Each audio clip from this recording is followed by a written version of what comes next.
people are very happy at the fact that SOPA and PIPA, for the time being, are not an issue, right? However, there are other two, I guess, acts that are coming up that people are debating about right now, and one of them is known as the Anti-Counterfeit Trade Agreement. It's actually an international treaty. It's not legislation.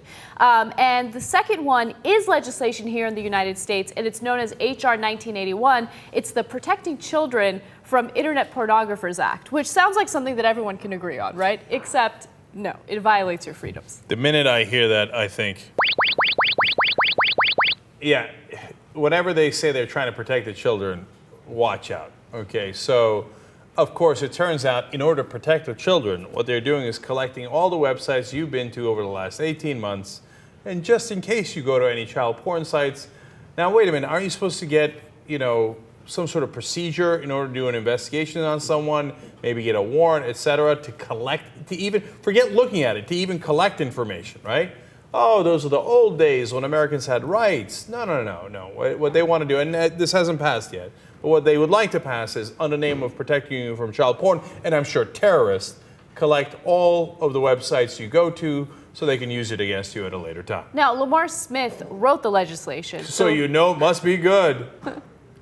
And so, of course, it's disastrous because I think back to the days when we would complain about wiretapping, like illegal wiretapping. And like, who cares about illegal wiretapping at this point? Like, now the government is pushing to make sure that internet service providers immediately hand over all this information about you, which websites you visited, what your activity is online. You're treated as a criminal and you have to prove yourself innocent. Right. That's basically the issue with this. Yeah, and look, whether it's the international treaties that allow them to, do this quietly behind the scenes without the legislation, or it's the legislation they're pushing, it sucks. But we have to be ever vigilant because it just keeps popping up and keep popping up. And part of the reason for that is the government always wants more power, right? So if you're a libertarian or conservative, you should definitely join us in this. And a lot of them, of course, did in SOPA and PIPA, and I'm hoping they do likewise here as well.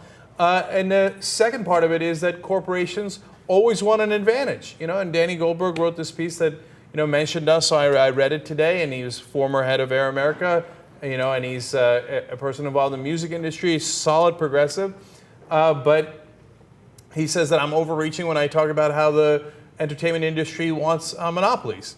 Danny, I love you, but you're totally wrong. They do want monopolies. And it's not as simple as, okay, we're going to shut down all of our major competitors. No, it's more subtle. Of course, they're not going to say that, right? And do they have a legitimate issue in fighting against piracy? Of course they do. But if that's what the only thing they cared about, they would have written legislation. And believe me, they're the ones writing the legislation and handing it to their boys in Congress, okay? They would have written legislation that said, hey, let's go get the pirates, instead of ones that are so broad, it lets them shut down any website they want.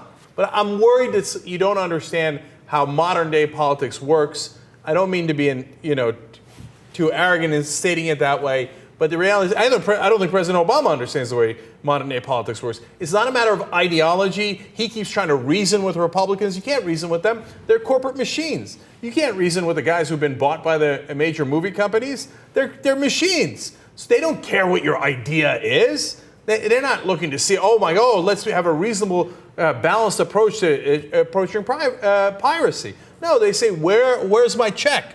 Oh, there's my check. Great. Now, what do you need me to do? Oh, your lawyers wrote up this bill? Fantastic. I'll put it in. Who are we fighting today? Child porn or terrorists? Or pirates? But they're all very, very scary and somehow wind up giving you an enormous competitive advantage, and that's what you paid me for. If you don't get that, I think, honestly, you're being naive. So ACTA, as I mentioned, is the Anti-Counterfeit Trade Agreement. And it's an international treaty that, by the way, Obama signed without even advising with Congress at all about it. So right now, a lot of constitutional lawyers are looking at this and saying, hey, yeah, I don't think that's constitutional. But who cares? A lot of good that'll do. Oh, wow, really? Unconstitutional. That's something new. That hasn't happened in the last 10 years. Another thing about ACTA that I think is worth mentioning is the fact that it's been very, very secretive, okay? A lot of these meetings have happened behind closed doors. There's been very little publicity about them. And in fact, the only reason why it's on the radar to a very minimal extent is because WikiLeaks had released documents about it. So here's what we do know. Even though the precise terms of ACTA remain undecided, preliminary documents reveal many troubling aspects about the proposed agreement, such as removing legal safeguards that protect internet service providers from liability for the actions of their subscribers, in effect giving internet service providers no option but to comply with privacy invasions.